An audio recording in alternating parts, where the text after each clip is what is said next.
Sir ఇప్పుడు ఆమెని చంపేసి పౌడర్ చేసి, ఆ పౌడర్‌ని లేక్‌లో కలిపానని చెప్పారు కదా! మరి ఆ వాటర్‌ని ఏమైనా వీళ్ళు ఏమైనా టెస్ట్ చేసి దాని ద్వారా ఏమైనా సమాచారాన్ని కనుక్కునే అవకాశం ఇప్పుడు ఉంటుందంటారా? వాటర్‌లో పౌడర్ చేసినప్పుడు, ఆ హ్మ్. వాటర్‌ని ల్యాబ్‌కి పంపిస్తే ఇప్పుడు వాటర్ అంటే గనక ఇప్పుడు ఈ బాటిల్ ఉందమ్మా. హ్మ్. ఈ బాటిల్‌లో గనక నువ్వు స్పిట్ చేసావనుకో, హ్మ్. ఈ బాటిల్ వాటర్‌ని తీసుకొని వెళ్లి డీఎన్ఏకి పంపించినావనుకో, నేనా, నువ్వా చేసిందని చెప్పి తెలిసిపోతుంది. అవును. ఇది బాటిల్ వాటరు. ఒక లేక్ అంటే ఎంతుంటదమ్మా?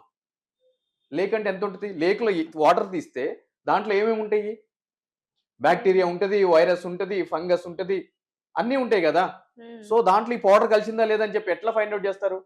అది పాసిబుల్ కాని అంశం కదా! హ్మ్. అదే విధంగా ఇంటి దగ్గరికెళ్లి కొన్ని బ్లూ రే టెక్నాలజీ ద్వారా అంటే ఆ చెరిపేసిన మరకలు వాటిలన్నిటిని కూడా ఐడెంటిఫై చేశారు అని చెప్పి ఒక హ్మ్. వార్తా కథనాంశం. హ్మ్. అంటే ఆ టెక్నాలజీ ఉంది. కరెక్టే. అంటే ఆ స్టెయిన్స్ అంటే ఆ మరకలు కనిపిస్తా ఉంటాయి. అవును. కడిగేసి ఎంత తుడిచేసిన చెరిపినా సరే ఉంటాయి. అవును. ఉంటాయి. సినిమాల్లో కూడా మనం చూస్తా ఉంటాం. ఇట్లా హ్మ్. లైటింగ్ ఏస్తా ఉంటే గనక మరకలు అట్లా కనిపిస్తా ఉంటాయి. సో, కనిపిస్తాయి. ఒక ఎక్స్‌పర్ట్ వస్తాడు. అంటే ఆ టెక్నాలజీకి సంబంధించిన ఎక్స్‌పర్ట్. అవును. క్లూస్ టీమ్ అంటారు. హ్మ్. ఆ క్లూస్ టీమ్ వస్తది. సో, ఆ బ్లూ రే కనిపిస్తున్నాయి రక్తపు మరకలు. అయితే వాళ్ళేం చెప్తారు? అయి రక్తపు మరకలు కావచ్చు. మరే ఇతర మరకలైనా కూడా కావచ్చు. హ్మ్. అంటే ఇక్కడ కింద ఏదన్నా ఒకటి ఒక కర్రీనో లేదు అంటే ఒక ఆయిలో, ఒక బ్లడ్డో ఏదైనా కింద వేసి దాన్ని మొత్తం క్లీన్‌గా మనం ఫ్లోర్ అంతా క్లీన్ చేసేసినప్పుడు, ఒక డిటర్జెంట్ తోటో, లేదా సమ్ ఎక్స్‌వైజెడ్ కెమికల్ తోటో, ఆ బ్లూ రే టెక్నాలజీ చేసినప్పుడు అక్కడ మరకలు కనిపిస్తా ఉంటాయి. హ్మ్. అదే మరకలని ఎట్లా తెలియాలి? సరే రక్తం మరకలని చెప్పి అనుకుందాము. అవి మనిషి యొక్క రక్తమా? కుక్క రక్తమా? చేప రక్తమా? కోడి రక్తమా? మేక రక్తమా? కుందేలు రక్తమా? ఎవరి రక్తం అని చెప్పి ఎలా తెలియాలి? సో, ఫిజికల్‌గా అక్కడ ఏదైనా కనిపిస్తే దాన్ని తీసుకెళ్ళి ల్యాబ్‌కెళ్ళి టెస్ట్ చేసి చేస్తే అప్పుడు అర్థమైపోతది. ఈ బ్లడ్ ఎవరిది ఏంటి అని చెప్పని.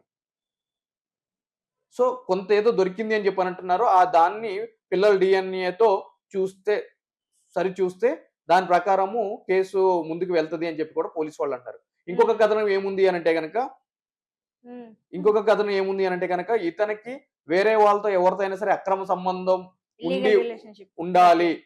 దానికి సంబంధించి కొన్ని ఫోటోలు ఫోన్‌లో కనిపిస్తున్నాయి. అది కూడా ఒక కారణం అయ్యుండొచ్చు అని చెప్పి కూడా పోలీసుల కథనం ఉంది. హ్మ్. సరే అది ఏ కారణమైనా ఉండని. ఒక నిండు ప్రాణం ఈరోజు బలైపోయింది.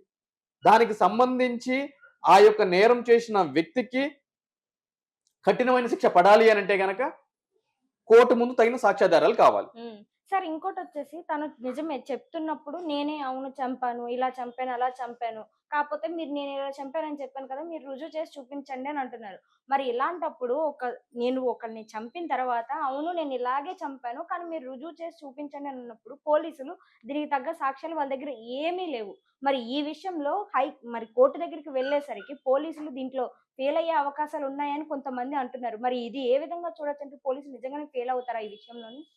కొంతమంది కాదు నేనే చెప్తున్నాను డైరెక్ట్. హ్మ్. పోలీసులు అబ్సల్యూట్‌లీ ఈ కేసుని కోర్ట్‌లో ప్రూవ్ చేసి అతనికి శిక్ష పడేలా చేయడానికి కావాల్సిన సాక్ష్యాధారాలు ఈ కేసులో లేవు. హ్మ్. దానికి కావాల్సింది కార్పస్ డెలిసిట్ అని చెప్పి అంటారు. అంటే హ్మ్. డెడ్ బాడీ అక్కడ లేదు. సో, డెడ్ బాడీయే లేనప్పుడు ఆ యొక్క కేసుని ప్రూవ్ చేయాలి అనంటే గనక అది మామూలు విషయం అయితే కాదు. ఏదో అరాకొర సందర్భాల్లో మాత్రమే ఈ విధంగా డెడ్ బాడీ లేకపోయినా కూడా సర్కమ్‌స్టెన్షియల్స్ ఎవిడెన్స్ మీద ప్రూవ్ చేసిన కేసులు ఒకటో, రెండో ఉన్నాయి తప్ప, అది కూడా సందర్భం వేరు. ఈ విధంగా జరిగిన సందర్భాలు లేవు. హ్మ్. సో, ఇక్కడ అసలు బాడీ లేదు. ఎవిడెన్స్ లేదు. కేవలం అతను చెప్తున్నాడు. డీఎన్ఏ చేస్తారు. అవును. ఆమె చనిపోయింది అన్నది వాస్తవం. అవును. రైట్? ఇప్పుడు ఆ యొక్క పౌడర్‌ని బేస్ చేసుకొని మీరు చెప్పినట్టు సరే ఏదో ఒక పౌడర్ దొరికింది అనుకుందాం. లేదంటే ఏదైనా చిన్న పీస్ దొరికింది అనుకుందాం. లేదంటే బోన్ ముక్క ఏదైనా దొరికింది అని అనుకుందాము. దొరికినప్పుడు ఆ డీఎన్ఏని పిల్లల డీఎన్ఏని కంపేర్ చేస్తారు. రైట్. కంపేర్ చేశారు అనుకుందాము. మ్యాచ్ అయింది అనుకుందాము. రైట్. అంటే ఆమెదే ఓకే. చనిపోయింది తల్లి. తల్లి. హ్మ్. క్లియర్. చంపిందెవరు? ఇక్కడ ఇంకో క్వెషన్. మరిప్పుడు తనతో పాటు తన భర్తే ఉన్నారు కాబట్టి ఇంకక్కడ చంపింది ఇంకెవరు అనన్న క్వెషన్ మార్క్ ఎందుకొస్తుందంటారు? ఉన్నప్పుడు అంటే ఉంటే అతను చంపినట్టే మనం ఎట్లా భావించాలి? హ్మ్. ఒకవేళ తను కాకన్నా ఇంకెవరి వల్లో చనిపోతే ఫస్ట్ ఆఫ్ అది ఆల్ అప్పుడాయనొచ్చి పోలీసులు కేసొస్తది. ఇన్వెస్టిగేషన్ చేయాలి గదండీ! హ్మ్. అది పోలీస్ ఇన్వెస్టిగేషన్ చేయాలి గదా! బయట వ్యక్తులు ఎవరైనా వచ్చి చంపారేమో! బయట వ్యక్తులు ఎవరో వచ్చి చంపితే, ఒక భర్త ఎందుకని అంత కామ్‌గా నాకేమి తెలీదు. సరే ఎవరో వచ్చి చంపారు. నేను నాకు నాకు సంబంధం లేదులే. నేనెందుకు పట్టించుకోవాలి అన్నట్టుగా ఇలా ఉండరు కదా! లైక్ ఇప్పుడు మీ వైఫ్ ఉంది. మీరున్నారు. మీరుండంగానే పోనీ మీరు పడుకున్నారు. పక్కన ఇంకో బెడ్‌రూమ్‌లోనే ఎక్కడో ఉన్నారు. మీకు సౌండ్ కూడా వినిపించలేదు అని అనుకుందాం పోనీ. మీరు వెళ్ళేసరికి మీ వైఫ్‌ని చంపేసారు. అంతా అయిపోయింది. అక్కడ డెడ్ బాడీ కూడా లేదు. బట్ మీరు ఊరుకుంటారా? ఇలాగే సైలెంట్‌గా ఉంటారా? పోలీసులే వచ్చి మీ దగ్గరికి ఇన్వెస్టిగేషన్ చేసేంత వరకు నాకు తెలీదు అన్నట్టుగా ఉంటారా ఇలాగా? ఉండరు కదా! మీరు వెళ్తారు కదా! పోలీస్ స్టేషన్ వరకు వెళ్తారు.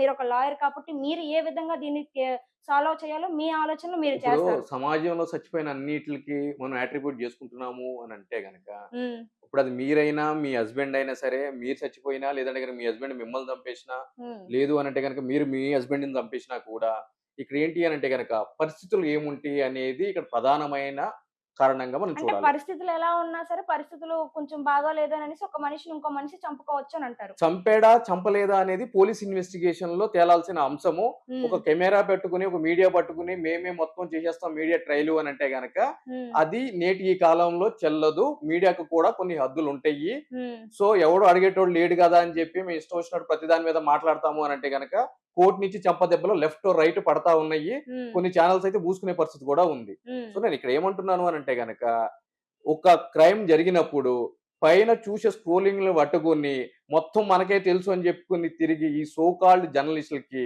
హ్మ్. చెప్పు దెబ్బలొకటి తక్కువైనయి. ఎందుకు హ్మ్. అనంటే గనక, ఫస్ట్ ఇటువంటి కేసుల గురించి మాట్లాడేటప్పుడు చట్టం ఏం చెప్తుంది? సెక్షన్ 106 ఏం చెప్తుంది? ఐపీసీ 302 ఏం చెప్తుంది? లేదు అనంటే గనక బిఎన్ఎస్ యాక్ట్ 103 ఏం చెప్తుంది? హ్మ్. ఇవన్నీ కూడా, ఇవన్నీ కూడా తెలుసుకొని, అంతకుముందు సుప్రీం కోర్ట్ జడ్జిమెంట్స్ ఏమున్నయి? సర్కమ్‌స్టెన్షియల్ ఎవిడెన్స్ అంటే ఏంటి? అదే విధంగా బెనిఫిట్ ఆఫ్ డౌట్ అంటే ఏంటి? బియాండ్ ది రీజనబుల్ డౌట్ అంటే ఏంటి? ఇవన్నీ కూడా తెలుసుకున్న తర్వాత మాట్లాడితే అప్పుడేం జరుగుతది అనంటే గనక ప్రజలకు కూడా ఓహో! ఇంతుంటదా అని జెప్పి తెలుస్తుంది. తెలిసి తెలియని మాట్లాడడం చేత ఏం జరుగుతుంది అనంటే గనక సమాజం కూడా పక్కదోవ పడుతుంది. రైట్? అంటే ఈ జడ్జి జూడు పెళ్ళాన్ని చంపేస్తే వాడిని బయటకు వదిలేసాడని జెప్పని. వాళ్ళకి తెలీదు గదా! ఎందుకంటే గనక ప్రజలు ఎప్పుడూ కూడా ఎమోషన్స్ మీద ముందుకు వెళ్తా ఉంటారు. హ్మ్. ఆ ఎమోషన్స్ ఎవరు రెచ్చగొడతారు? తెలిసి తెలియని మీడియా ఛానల్ లాంటోళ్ళు. రైట్? సో, ఒక నిజాన్ని సమాజానికి చేరవేసేటప్పుడు దాని నిజమేంటి? అబద్ధమేంటి? ఏముంది అని జెప్పని. సో, ఏ విధంగా తెలియజేయాలి? ఈ విధంగా ఆరోపణ ఉంది. A person is presumed to be innocent till his guilt is proven అని చెప్పనంటారు. హ్మ్. దానికి అర్థం ఏంటి అనంటే గనక, ఎవరైనా ఒక వ్యక్తి కోర్టు ద్వారా ఒక ట్రయల్ జరిగి, ఆ కోర్టు అతనికి శిక్ష విధించేంత వరకు అతన్ని నిర్దోషిందిగానే భావించాలి అని చెప్పి సుప్రీం కోర్ట్ చెప్పింది. రైట్? ఇప్పుడు వీడు దొంగ, వీడు దొంగ, వీడు దొంగ అంటారు. మొన్న ప్రెస్ మీట్ పెట్టినప్పుడు హైదరాబాద్ సిపి గారు అని అన్నారు. ఏమన్నారు హైదరాబాద్ సిపి గారు? మీడియా అమ్ముడుపోయింది అని చెప్పని అన్నారు. అమ్ముడుపోయారా మీరు? అమ్ముడుపోయారా మీరు? మేమెందుకు అమ్ముడుపోతాం? మరి? ఆయన హ్మ్. ఇన్వెస్టిగేషన్ చేసాడా అమ్ముడుపోయింది లేదు అని చెప్పని? మాట మాట్లాడారు. రైట్? సో, ఇక్కడ ఏం చేయాలి అనంటే గనక ప్రాపర్ ఇన్వెస్టిగేషన్ అయ్యేంత వరకు కూడా దీన్ని ఆరోపణగానే భావించాలి. హ్మ్. సరే పోనీ ఆయనే చంపలేదు అని అనుకుందాం మీరన్నట్టుగానే మీ వాదన ప్రకారం. ఓకే. ఇప్పుడు చంపలేదని నేను చెప్పట్లేదు. సరే మీరు చెప్పట్లేదు, మేము నేను చెప్పట్లేదు. చెప్పట్లేదు. హ్మ్. అంటే చంపారు అని చెప్పి స్ట్రెయిట్ స్టాండ్ ఎట్లా తీసుకుంటారు అని అంటున్నా నేను. హ్మ్. పోలీస్ ఇన్వెస్టిగేషన్ కంప్లీట్ కాకోకుండా. హ్మ్.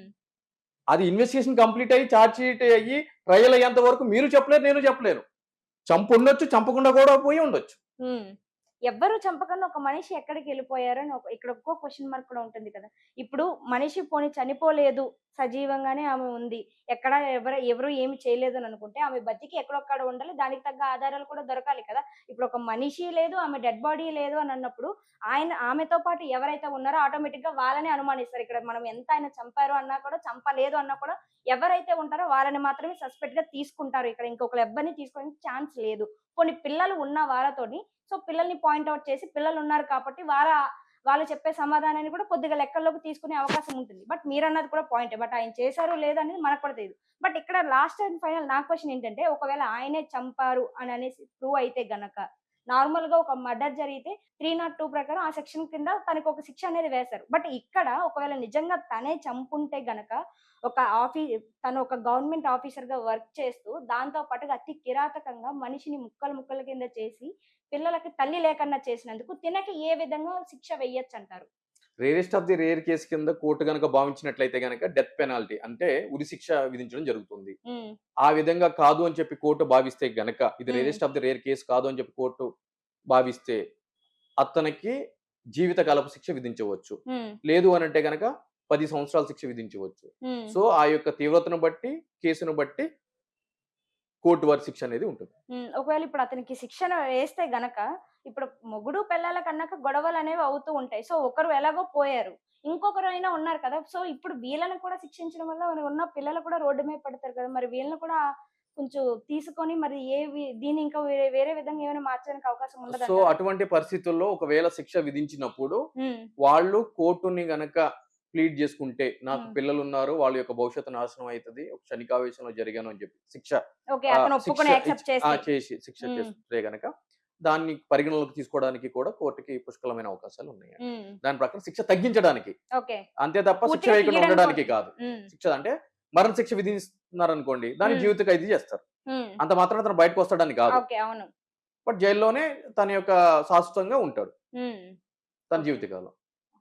ఒక 10 సంవత్సరాలు శిక్ష విధించారనుకోండి, దాని కన్సిడరేషన్ తీసుకొని ఒక 5 సంవత్సరాలు, దాని 5 సంవత్సరాలు తగ్గట్టు ఒక ఫైన్ ఒక 5,00,000 2,00,000 ఓ 50,000 ఆ విధంగా కోర్ట్ అనేది హ్మ్. విధించడం జరుగుతుంది. ఓకే. Thank you sir.